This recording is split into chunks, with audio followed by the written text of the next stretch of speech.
देखिए बच्चों, तो जैसा कि हमने कल पैसिव वॉइस पढ़ाना स्टार्ट किया था, ठीक है ना। पैसिव वॉइस आप जानते हैं, इसमें हमेशा जो ऑब्जेक्ट मैन होता है, हमने सबसे पहले पैसिव वॉइस में प्रेजेंट इंडेफिनिट को लिया है।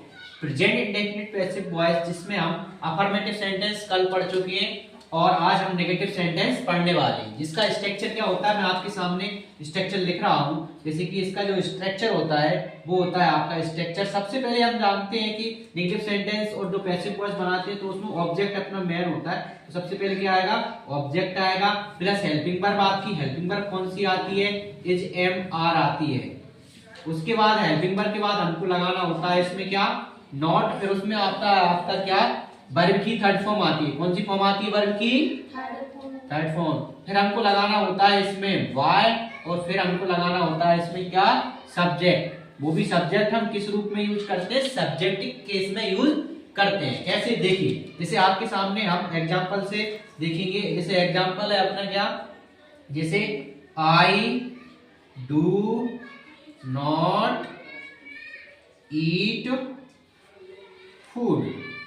ये आपका जो सेंटेंस है ये आपका अभी एक्टिव वॉइस में दिया हुआ है। किसमें दिया हुआ है, एक्टिव वॉइस में। अब हम इसको चेंज करेंगे किसमें, पैसिव वॉइस में। पैसिव वॉइस में चेंज करने के लिए सबसे पहले आपको क्या करना पड़ेगा, इसमें ऑब्जेक्ट देखना पड़ेगा। क्या देखना पड़ेगा, ऑब्जेक्ट। इसमें ऑब्जेक्ट क्या है अपना, फूड। ऑब्जेक्ट क्या है अपना, फूड। फूड को मैंने यूं ऑब्जेक्ट लिख लिया। अब ऑब्जेक्ट के बाद मुझे कौन सी हेल्पिंग वर्ब लगानी है, इसमें से ये चूज करना पड़ेगा। ऑब्जेक्ट यानी कि अपना एक सिंगुलर ही है, तो इसमें ऑब्जेक्ट के साथ फूड के साथ हमारी हेल्पिंग वर्ब आ जाएगी क्या, इज। इज हेल्पिंग वर्ब के बाद हमको क्या लगाना पड़ेगा, नॉट लगाना पड़ेगा। नॉट के बाद हमको वर्ब की थर्ड फॉर्म। अब इसमें वर्ब क्या हो रही है, ईट।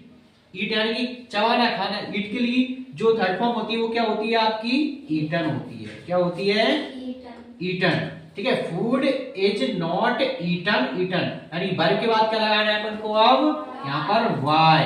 ठीक है, वाई। ठीक है, तो आई।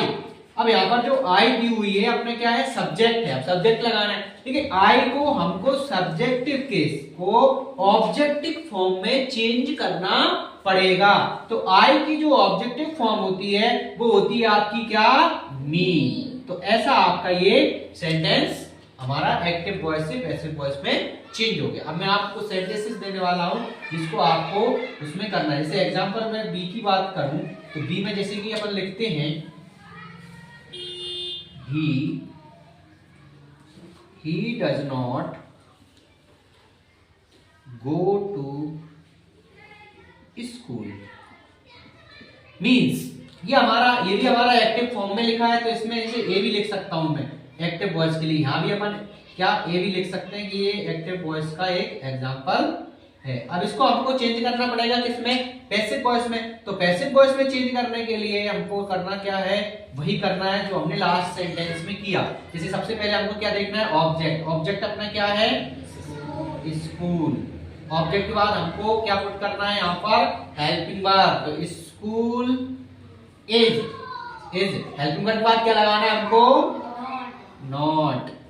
नॉट के बाद हमको वर्ब। वर्ब यानी कि जाने का काम हो रहा है। जाने के लिए क्या बोलते हैं, गो। तो गो की जो थर्ड फॉर्म होती है वो होती है आपकी क्या, गॉन। Gone to. अब क्या लगाना है हमको, वाई।